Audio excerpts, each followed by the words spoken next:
আসসালামু আলাইকুম। আজ আমি আপনাদের সাথে শেয়ার করছি রমজানের ইফতার স্পেশাল থানকুনি পাতার বড়া। এটি রমজানের ইফতারে রাখতে পারেন কিংবা বিকালের নাস্তা টেবিলেও রাখতে পারেন। অসম্ভব মজার, স্বাদে গন্ধে ভরপুর, তাছাড়া ঔষধি গুণে ভরপুর, পুষ্টিগুণ সমৃদ্ধ থানকুনি পাতার বড়া রেসিপিটি কিভাবে তৈরি করছি, রেসিপিটি স্কিপ না করে কন্টিনিউ করুন। রেসিপিটি ভালো লাগলে সবার সাথে শেয়ার করে দিবেন। প্রিয় দর্শক, এখানে আমি 100 গ্রাম থানকুনি পাতা নিয়ে নিয়েছি। আগে থেকে পানি দিয়ে ভালো করে ওয়াশ করে পানি ঝরা দিয়ে শুকিয়ে রেখেছিলাম। এখন আমি থানকুনি পাতাগুলোকে একেবারে মিহি কুচি করে নিব। দেখতে পাচ্ছেন আমি কিভাবে মিহি কুচি করে নিচ্ছি। আপনারা চাইলে দা বটির সাহায্যে করে নিতে পারেন, আমি ছুরি দিয়ে করে নিচ্ছি, তবে মিহি কুচি হওয়া চাই।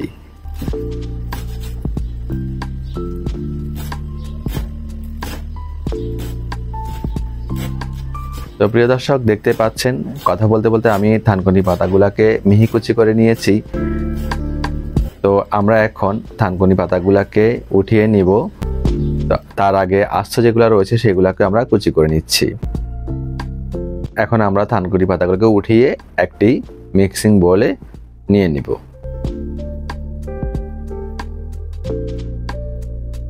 এরপর আমি একটি মাঝারি সাইজের দেশি পেঁয়াজ নিয়ে নিয়েছি। পেঁয়াজটাকে আমি মিহি কুচি করে নিব। তো আমি কিভাবে মিহি কুচি করে নিচ্ছি পেঁয়াজটা আপনারা নিশ্চয়ই দেখতে পাচ্ছেন। যেহেতু আমি বড়া তৈরি করব, পেঁয়াজটা অবশ্যই দেওয়া লাগবে, আর পেঁয়াজের ঝাঁঝালো একটা টেস্ট আসবে। কথা বলতে বলতে পেঁয়াজটাকে আমি মিহি কুচি করে নিয়েছি। তো আমরা মিক্সিং বোলে পেঁয়াজগুলোকে অ্যাড করে দিব। এখন আমরা ঝালের জন্য 2টি কাঁচামরিচ নিয়েছি। আপনারা চাইলে 3টে কিংবা 4টিও নিতে পারেন, যে যতটুকু ঝাল খেতে পছন্দ করেন। তো আমি এখানে মরিচের গুঁড়ো ব্যবহার করব, সেই জন্য আমি 2টি নিয়েছি। তো মরিচ দুটোকে আমি মিহি কুচি করে নিয়েছি যতটুকু সম্ভব। এখন আমি মিক্সিং বোলে অ্যাড করে দিচ্ছি।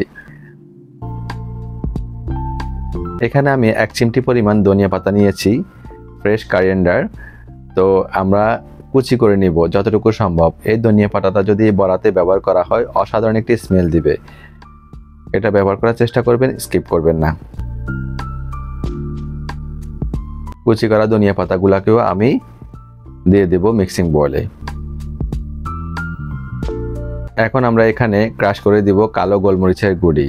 তো আমি হাফ চা চামচ পরিমাণ কালো গোলমরিচের গুঁড়ি ক্রাশ করে দিচ্ছি। নিশ্চয় আপনারা দেখতে পাচ্ছেন আমি ক্রাশ করে দিচ্ছি। ক্রাশ করে দেওয়াটাই হেলদি। আপনারা চাইলে শিলপাটায় বেটেও দিতে পারেন, সেটাও হেলদি। হাফ চা চামচ লাল মরিচের গুঁড়ি ব্যবহার করছি আমি। হাফ চা চামচ হলুদের গুঁড়ি ব্যবহার করছি। জিরার গুঁড়ি ব্যবহার করছি হাফ চা চামচ। এখানে আমি গরম মশলার গুঁড়ি ব্যবহার করব 1/4 চা চামচ। এখানে দারুচিনি, এলাচ, লবঙ্গ, জয়ত্রী, জয়ফল, ধনিয়া, জিরা রয়েছে। তো এটি আমি বাসায় তৈরি করেছি। এখানে আমি বাকুইট ফ্লাওয়ার ব্যবহার করছি। বাকুইট হচ্ছে এক ধরনের রাইস, যেটি ডাক্তার মোহাম্মদ জাহাঙ্গীর কবির স্যারের আলটিমেট অর্গানিক লাইফে পাওয়া যায়। তো সেটাকে আমি ব্লেন্ড করে গুঁড়ি করে নিয়েছি শুকনো অবস্থায়। তো প্রথম অবস্থায় আমি 3 টেবিল চামচ ব্যবহার করেছি। হাফ চা চামচ হিমালয়ান পিঙ্ক সল্ট দিয়ে দিলাম। দিয়ে ভালো করে প্রথমে শুকনো উপকরণগুলোকে আমি মিশিয়ে নিব। পানি দিব না।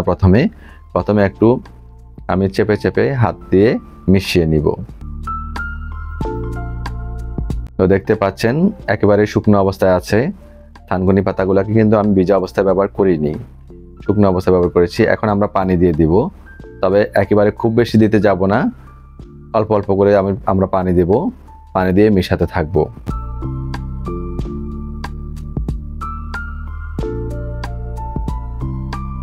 তো প্রিয় দর্শক, আমি হাত দিয়ে চেপে চেপে মিশাচ্ছি। দেখতে পাচ্ছেন যাতে আমরা যে মশলাগুলো ব্যবহার করেছি এই মশলাগুলা থানকুনি পাতাতে প্রবেশ করে এবং প্রতিটি অংশে যেন মশলাগুলা প্রবেশ করতে পারে।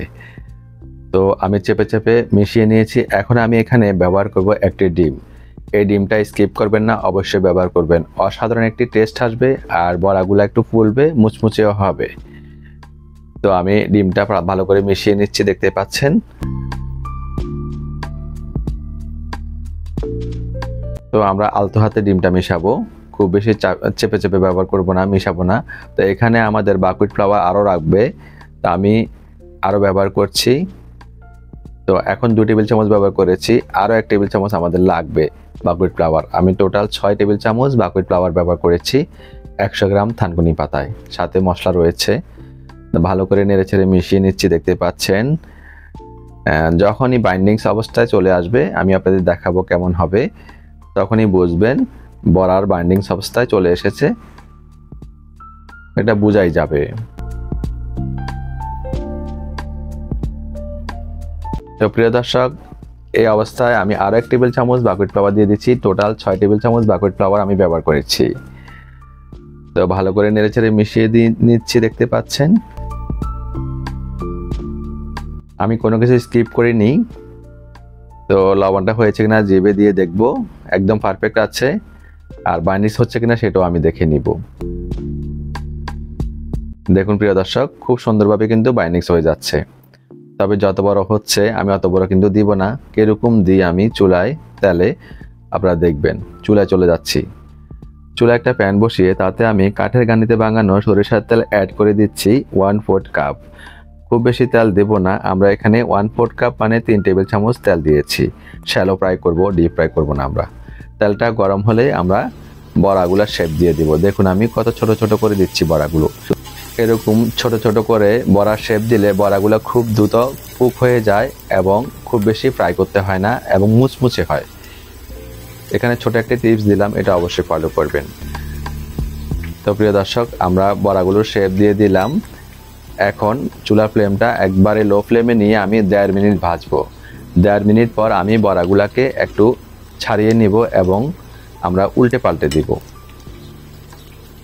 দেখতে পাচ্ছেন আমি বড়াগুলোকে কিন্তু পাল্টে দিচ্ছি। এক পিঠ এরকম লালচে আকৃতি হলে আরেক পিঠ আমি উল্টে পাল্টে দিয়ে আরও 1.5 মিনিট ভাজবো। টোটাল 3 মিনিট সময় লেগেছে বড়াগুলো আমার ভাজতে, তাও লো ফ্লেমে। হাই ফ্লেমে দিলে বড়াগুলো পুড়ে যাবে। আমরা কখনোই 70 ডিগ্রির উপরে উঠব না। 70 ডিগ্রির উপরে উঠলে এক সময় 110 ডিগ্রিতে যে খাদ্যের কোনো মান থাকে না, খাদ্যে কোনো প্রকারের এনজাইমই থাকে না। তো প্রিয় দর্শক, কথা বলতে বলতে আমি উল্টে পাল্টে 3 মিনিট ভেজে নিয়েছি বড়াগুলো। এখন আমি চুলা থেকে নামিয়ে নিব। প্রথমে একটি স্ট্রেনারে উঠিয়ে নিব যাতে অতিরিক্ত তেলটা ঝরে যায়। তো এরপর আমরা একটি ডিশে একটি কিচেন টাওয়েলের উপর রেখে দিব যাতে আরও যতটুকু তেল আছে সেটাও কিচেন টাওয়েল শুষে নেয়। তো আমি সার্ভ করে দিয়েছি সসের সাথে। তো এটা ইফতারের টেবিলে কিংবা বিকালের নাস্তায় খেতে অসাধারণ লাগবে। অবশ্যই বাসায় তৈরি করবেন। তৈরি করে কমেন্টস করে জানাতে ভুলবেন না কেমন হয়েছে। আর রেসিপিটি ফ্রেন্ডস অ্যান্ড ফ্যামিলির সাথে শেয়ার করতে ভুলবেন না। আমি একটি বড়া ভেঙে দেখাচ্ছি, দেখুন এটা কতটা পারফেক্ট হয়েছে আর কতটা মুচমুচে হয়েছে। খেতে কিন্তু ভীষণই সুস্বাদু। তো প্রিয় দর্শক, আজ আর নয়, এখানে বিদায় নিচ্ছি। সবাই ভালো থাকবেন, সুস্থ থাকবেন। আল্লাহ হাফেজ।